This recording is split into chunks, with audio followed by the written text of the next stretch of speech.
मुख्यमंत्री माझी लाडकी बहीण योजनेत ज्या व्यक्तींचे महिलेचे अर्ज हे डिसअप्रूव्हल झालेले आहेत, अशा महिलांनी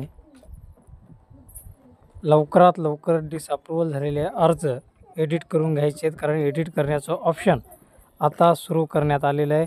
तर ते ऑप्शन कशाप्रकारे आलेलं आहे आणि कशाप्रकारे तुम्हाला एडिट करायचं आहे आपण ते बघणार आहोत.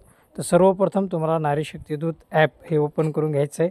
त्याच्यानंतर केलेले अर्ज याच्यावर तुम्हाला क्लिक करायचं आहे आणि केलेले अर्ज याच्यावर क्लिक केल्याच्यानंतर तुमच्यासमोर तुम्ही केलेले सर्व अर्ज इथे बघायला मिळतील. जे अर्ज अप्रूव्हल झाले असतील ते अप्रूव्हल अर्ज, त्यांना काही करायची गरज नाही. पण ज्यांचे अर्ज रिजेक्ट किंवा डिसअप्रूव्हल करण्यात आलेले आहेत त्यांच्यासाठी आपण हा व्हिडिओ बनवलेला आहे.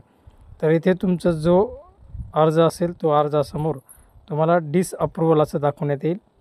त्या अर्जावर तुम्हाला क्लिक करायचं आहे, अर्ज ओपन करून घ्यायचा आहे आणि अर्ज ओपन केल्याच्या नंतर तुम्हाला तुमचं डिसअप्रूव्हलचं जे काही रिझन असेल ते रिझन तुम्हाला तिथे दाखवण्यात येईल. ते रिझन तुम्हाला बघायचं आहे आणि जी काही त्रुटी असेल ती त्रुटी तुम्हाला तिथे भरून घ्यायची आहे. तर कशाप्रकारे भरायची आहे, कशाप्रकारे तुम्हाला एडिटचं ऑप्शन कुठं येणार आहे ते आपण बघणार आहोत. कारण ॲपवर खूप सारा लोड आहे आणि लोड असल्यामुळं ॲप थोडं स्लो चालत आहे. स्लो चालत असल्यामुळं थोडा वेळ तुम्ही त्याची वाट बघू शकता किंवा परत बॅक जाऊन तुम्ही त्या अर्जावरती क्लिक करू शकता. कारण तो अर्ज ओपन झाल्याच्यानंतर तुम्हाला तुमचं रिझन दाखवण्यात येईल की तुमचा अर्ज डिसअप्रूव्हल का करण्यात आलेला आहे. कारण अर्ज डिसअप्रूव्हल ज्या गोष्टीसाठी केला असेल, तुमचं हमीपत्रात त्रुटी असेल किंवा बँक अकाउंट असेल, आधार, राशन याच्या कोणतीही त्रुटी असू शकतात. तर बघू शकता अशा प्रकारे मुख्यमंत्री माझी लाडकी बहीण योजना डिसअप्रूव्हल आणि इथे this is survey reject, you can update details and reapply. तर तुम्हाला रिझनवर क्लिक करायचं आहे आणि रिझनवर क्लिक केल्यानंतर इथं बघू शकता अर्जदाराने हमीपत्र दिले नाही अथवा हमीपत्रात त्रुटी आहे. तर तुम्हाला इथे एडिट फॉर्म याच्यावर तुम्हाला क्लिक करून तुमचा अर्ज एडिट करायचा आहे आणि ती त्रुटी तुम्हाला भरायची आहे.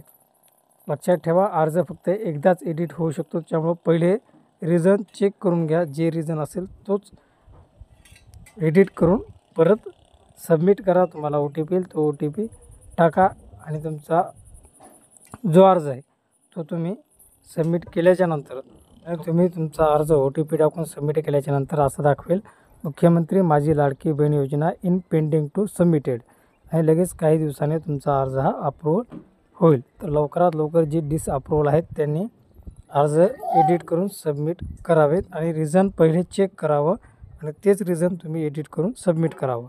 हा व्हिडिओ कसा वाटला कमेंट बॉक्समध्ये नक्की सांगा. भेटूयात पुढील माहितीमध्ये. तोपर्यंत जय हिंद, जय महाराष्ट्र.